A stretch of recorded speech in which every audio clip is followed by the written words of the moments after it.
রঙিন টেলিভিশন হতে মৃদু রঞ্জন রশ্মি বের হয়। কোনো বস্তুকে সাদা দেখালে বুঝতে হবে বস্তুর সবগুলো বর্ণই প্রতিফলিত করে। লাল আলোতে সবুজ ফুলকে কালো দেখায়, একইভাবে নীল বস্তুকে কালো দেখায়। সবুজ আলোতে হলুদ ফুলকে কালো দেখাবে। বেশি তাপ বিকিরণ শোষণ করে কালো রং। সাদা রঙের কাপে চা বেশি সময় গরম থাকে, কালো রঙের কাপে তাড়াতাড়ি ঠান্ডা হয়।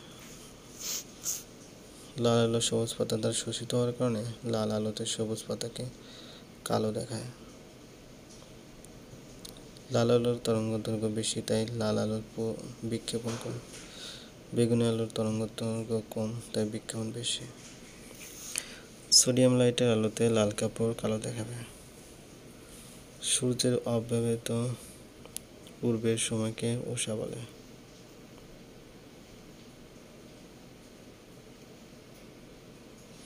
যৌগিক আলো থেকে মূল বর্ণের আলো পাওয়ার পদ্ধতি হলো আলোর বিচ্ছুরণ। রংধনুতে বৃষ্টির ফোঁটা কাজ করে প্রিজমের ন্যায়। রংধনুর জন্য বৃষ্টি, সূর্যের আলো, মেঘমুক্ত আকাশ দরকার হয়। রংধনুতে 7টি রং থাকে। রংধনুতে হলুদ রঙের পাশে 2টি রং সবুজ ও কমলা। সূর্য রশ্মি বিক্ষেপণের জন্য সমুদ্রকে নীল দেখায়। মানুষের দর্শন ক্ষমতা প্রায় শূন্য লাল আলোতে।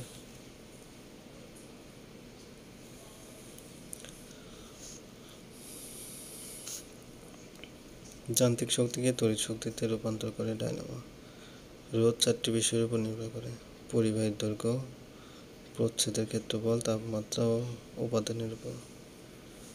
বিদ্যুৎ শক্তির বাণিজ্যিক একক কিলোওয়াট ঘন্টা। পরিবাহীতে তড়িৎ প্রবাহের অস্তিত্ব ও পরিমাণ নির্ণয় করা হয় গ্যালভানোমিটারের সাহায্যে। ভোল্টমিটার দিয়ে বিভব পার্থক্য এবং অ্যামিটার দিয়ে তড়িৎ প্রবাহ মাপা হয়। কিন্তু বস্তুতে আধানের অস্তিত্ব নিয়ন্ত্রক যন্ত্র, তড়িৎ বীক্ষণ যন্ত্র। বজ্রপাতের সময় মাটির ঘরে বা গুহায় থাকা উচিত। আধান বা চার্জ 2 প্রকার: ধনাত্মক চার্জ এবং ঋণাত্মক চার্জ। আধানের মধ্যে আকর্ষণ বা বিকর্ষণ বল নামক সূত্র আবিষ্কার করেন কুলম্ব। পৃথিবীর বিভব শূন্য। মেঘের অসংখ্য পানি ও বরফ কণার মধ্যে চার্জ সঞ্চিত হলে আকাশে বৃষ্টি চমকায়। ড্রাই সেলে ইলেকট্রোড হিসেবে ব্যবহার করা হয় দস্তা ও কার্বন।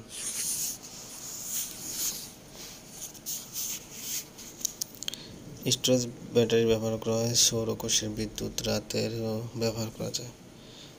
মেঘের জলকণা বা বরফ কণার মধ্যে চার্জ সঞ্চিত হলে আকাশে বিদ্যুৎ চমকায়।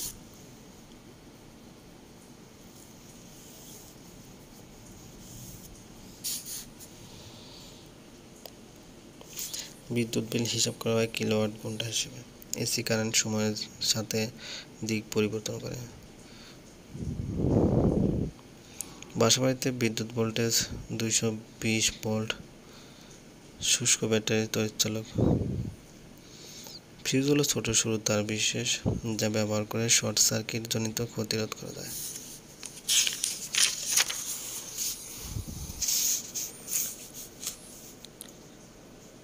তাপমাত্রা বাড়লে ধাতব পদার্থের রোধ বৃদ্ধি পায়। ডিসি জেনারেটরে থাকে কমিউটেটর। ক্যাপাসিটরের কাজ হলো শক্তি সঞ্চয় রাখা। ফটোকপি করার কাজও স্থির তড়িতের কৌশলের মাধ্যমে করা হয়। স্থির বিদ্যুতের কৌশল দ্বারা ইঙ্কজেট প্রিন্টারের সাহায্যে ছাপার কাজ করা হয়। স্থির বিদ্যুৎ স্প্রে ব্যবহার করে গাড়ি, সাইকেল, আলমারি ও অন্যান্য জিনিস রং করা হয়। বিদ্যুৎ পরিবহনে হাই ভোল্টেজ ব্যবহার করলে খরচ কম হয়। বিদ্যুৎ পরিবহনে হাই ভোল্টেজ ব্যবহার করলে খরচ কম হয়। বৈদ্যুতিক তারে পাখি বসলে মরে না, কারণ বৈদ্যুতিক বর্তনী সৃষ্টি। লাউড স্পিকার তড়িৎ শক্তিকে শব্দ শক্তিতে রূপান্তরিত করে। বৈদ্যুতিক মোটর তড়িৎ শক্তিকে বিদ্যুৎ শক্তিতে রূপান্তর করে। অপরিবাহীর উৎকৃষ্ট উদাহরণ হলো কাঠ।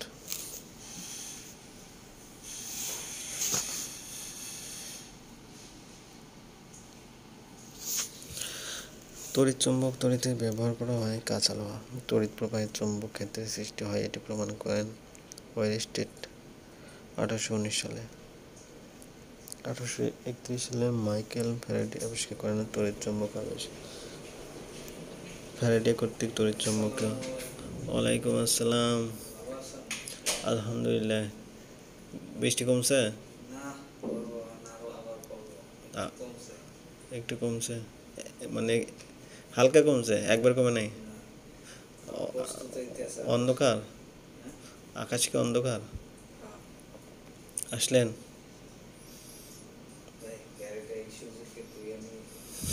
দুই আনবেন ওইখান থেকে। ঠিক আছে। সলিনয়েড হলো ঘন সন্নিবিষ্ট। এই কামাল ভাই গেছে।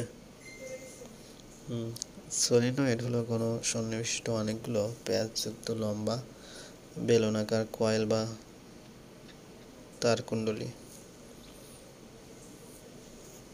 সলিনয়েডের পাক বা প্যাচের সংখ্যা বাড়ালে তড়িৎ চৌম্বকের প্রাবল্য বৃদ্ধি পায়।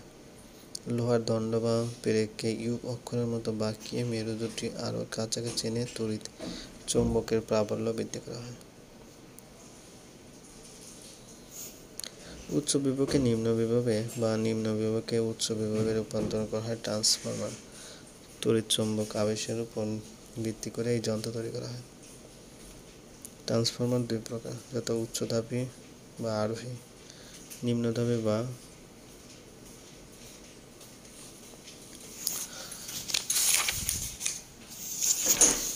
শূন্য মাধ্যম, গ্যাসীয় মাধ্যম বা অর্ধপরিবাহিত ইলেকট্রনের প্রভাব এবং গতি প্রকৃতি নিয়ে পরীক্ষা নিরীক্ষা ও গবেষণা করে ইলেকট্রনিক্স। ইলেকট্রনিক্সের শুরু ট্রানজিস্টর আবিষ্কারের সময় হতে। ইলেকট্রনিক্স শিল্পে ব্যবহৃত হয় সিলিকন। ইলেকট্রনে নিয়ন্ত্রিত প্রবাহ সৃষ্টি করে তৈরি করা হয় ইলেকট্রনিক বর্তনী বা সার্কিট। জটিল ইলেকট্রনিক বর্তনী কাজে লাগিয়ে তৈরি করা হয় রেডিও, টেলিভিশন, কম্পিউটার। তড়িৎ প্রবাহকে একমুখী অর্থাৎ এসিকে ডিসিতে রূপান্তর করা যায়। রেকটিফায়ারের সাহায্যে আর ডিসিকে এসিতে রূপান্তর করা যায় অসিলেটর সাথে। পিক্সেল হলো পিক্সার এলিমেন্ট এর সংক্ষিপ্ত রূপ। আধুনিক কম্পিউটারের দ্রুত অগ্রগতির মূলে রয়েছে ইন্টিগ্রেটেড সার্কিট বা আইসি। আইসির উদ্ভাবক জে.এস.কেলবি। ডায়োড বেশি ব্যবহৃত হয় রেকটিফায়ার হিসেবে। ছবিকে যে পদ্ধতিতে ক্ষুদ্র ক্ষুদ্র অংশে বা বিন্দুতে ভাগ করা হয় তাকে স্ক্যানিং বলে। কোনো দৃশ্যকে তড়িৎ চার্জে রূপান্তরিত হয় টেলিভিশন ক্যামেরা। রেডিও, স্টুডিওর মাইক্রোফোন শব্দ তরঙ্গকে তড়িৎ তরঙ্গে রূপান্তরিত করে।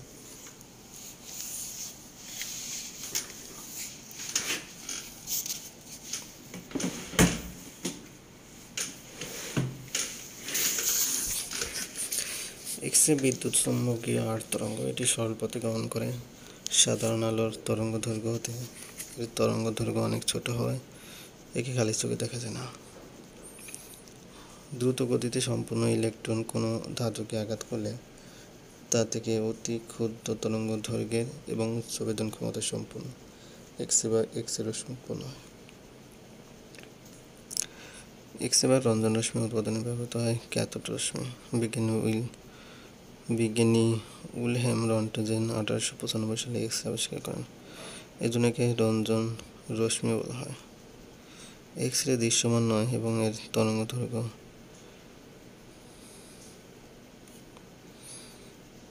এক্স-রে সরল পথে ভ্রমণ করে। এটি দুই প্রকার, যথা কোমল এক্স-রে এবং কঠিন এক্স-রে। কোমল এক্স-রে ব্যবহার করা হয় মেডিকেল সায়েন্সে। গহনার আসল নকল যাচাই করা হয় এক্স-রে সাহায্যে। গোয়েন্দা বিভাগে ব্যবহার করা হয় এক্স-রে। এটি রোগ নির্ণয়ে ব্যবহৃত হয়। এক্স-রে ব্যবহার দাঁতের ক্ষয় ও দাঁতের গোড়ায় ক্ষত নির্ণয়, আলসার, টিউমার, যক্ষা, ক্যান্সার রোগ নির্ণয়, ঝিনুকের মতো মুক্তার অবস্থান জানতে, চামড়া শিল্পে কেক, টকি, লজেন্স তৈরিতে, হাড়ের ফাটল বা ভেঙে যাওয়া নির্ণয় করতে। তেজস্ক্রিয়তা একটি স্বাভাবিক ও স্বতঃস্ফূর্ত অবিরাম ঘটনা। এর ফলে একটি মৌল ধীরে ধীরে অন্য মৌলে পরিণত হয়। যেসব মৌলের পারমাণবিক সংখ্যা 82-এর বেশি সেসব মৌল তেজস্ক্রিয় ধর্ম প্রদর্শন করে। চাপ, তাপ, চৌম্বক ক্ষেত্র বা বাইরের কোনো বল দ্বারা তেজস্ক্রিয়তা প্রভাবিত হয় না। তেজস্ক্রিয় ক্ষয় সূত্র আবিষ্কার করেন রাদারফোর্ড ও সর্ডি। সূত্রটি হলো কোনো মুহূর্তে তেজস্ক্রিয় পরমাণুর ভাঙ্গন বা অবক্ষয়ের হার ওই সময় উপস্থিত অক্ষত পরমাণুর সমানুপাতিক। চিকিৎসা বিজ্ঞানে, কৃষিক্ষেত্রে ও শিল্প কারখানায় ব্যবহার করা হয় তেজস্ক্রিয়তা। যন্ত্রপাতি জীবাণুমুক্ত করতে কাগজ কলে কাগজের পুরুত্ব, আগুনের ধোঁয়ার উপস্থিতি নির্ণয়ে ব্যবহার করা হয় তেজস্ক্রিয়। ফরাসি বিজ্ঞানী হেনরি বেকেরেল 1896 সালে তেজস্ক্রিয়তা আবিষ্কার করেন। তেজস্ক্রিয়তার একক বেকেরেল।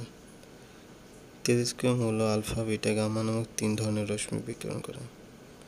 ক্যান্সার রোগ নিরাময়ে তেজস্ক্রিয়তা ব্যবহার করা হয়। তেজস্ক্রিয় পদার্থ ইউরেনিয়াম, নেপচুনিয়াম, প্লুটোনিয়াম ইত্যাদি।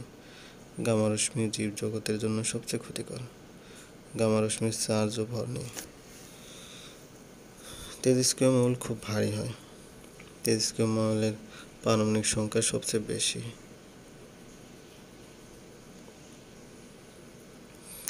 পারমাণবিক চুল্লিতে গ্রাফাইট দণ্ড মডারেটর হিসেবে ব্যবহার করা হয়। ফিশন প্রক্রিয়া নিউক্লিয়ার বিভাজন প্রক্রিয়া। আলফা, গামা ও বিটা রশ্মি আবিষ্কার করেন হেনরি বেকেরেল। ডিনামাইট আবিষ্কার করেন আলফ্রেড নোবেল। আলফা কণা হলো হিলিয়াম পরমাণুর নিউক্লিয়াস। সূর্যের অতিবেগুনি রশ্মি এক্স-রে প্রকৃত শর্টওয়েভ রেডিয়েশন। টেলিভিশন, কৃত্রিম উপগ্রহ, টেলিফোন ব্যবস্থা ও রাডার, রিলে, মাইক্রোওয়েভ ব্যবহৃত হয়। উচ্চ ফ্রিকোয়েন্সি বিশিষ্ট তড়িৎচুম্বকীয় তরঙ্গে বলে মাইক্রোওয়েভ।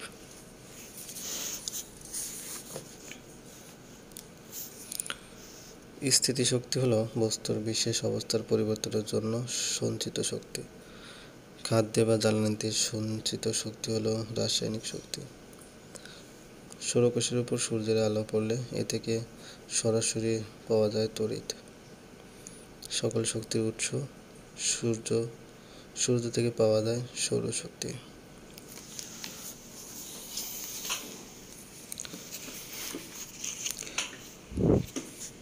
তাপ বিদ্যুৎ কেন্দ্রের প্রধান উপাদান কয়লা। পেট্রোলিয়াম ল্যাটিন শব্দ। ল্যাটিন পেট্রো শব্দের অর্থ পাথর এবং অলিয়াম শব্দের অর্থ তেল। পেট্রোলিয়াম থেকে টেরিলিন, পলিস্টার, ক্যাসমিলন ইত্যাদি পাওয়া যায়। পেট্রোলিয়াম থেকে গ্লিসারিন, পেট্রোজেলিয়াম জেলি ইত্যাদি তৈরি করা হয়। সার কারখানা ও তাপ বিদ্যুৎ কেন্দ্রের প্রধান উপাদান প্রাকৃতিক গ্যাস। মৌমাছি উচ্চতর অ্যালকেন ও স্টিয়ারিক অ্যাসিডের মিশ্রণ। কৃত্রিম উপগ্রহে তড়িৎ শক্তি সরবরাহের জন্য ব্যবহৃত হয় সৌরশক্তি। অ্যাসবেস্টস একটি অগ্নি নিরোধক খনিজ পদার্থ।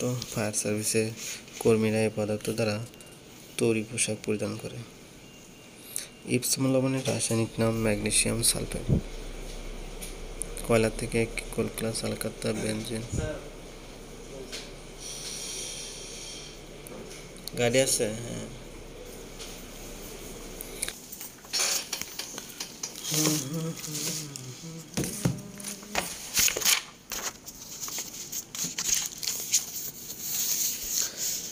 ফিলিপাইনের রাজধানী মানিলায় 2 দিনব্যাপী 30তম এশিয়ান শীর্ষ সম্মেলন অনুষ্ঠিত হয় 28 এবং 29 এপ্রিল 2017। ভুটানে 3 দিনব্যাপী international conference on autism and neuro developmental disorders শীর্ষক সম্মেলন অনুষ্ঠিত হয় 21 এপ্রিল 2017। মার্কিন প্রেসিডেন্ট ডোনাল্ড ট্রাম্প ও চীনের প্রেসিডেন্ট শি জিনপিংয়ের মধ্যে প্রথমবারের মতো বৈঠক অনুষ্ঠিত হয় 6 এপ্রিল 2017।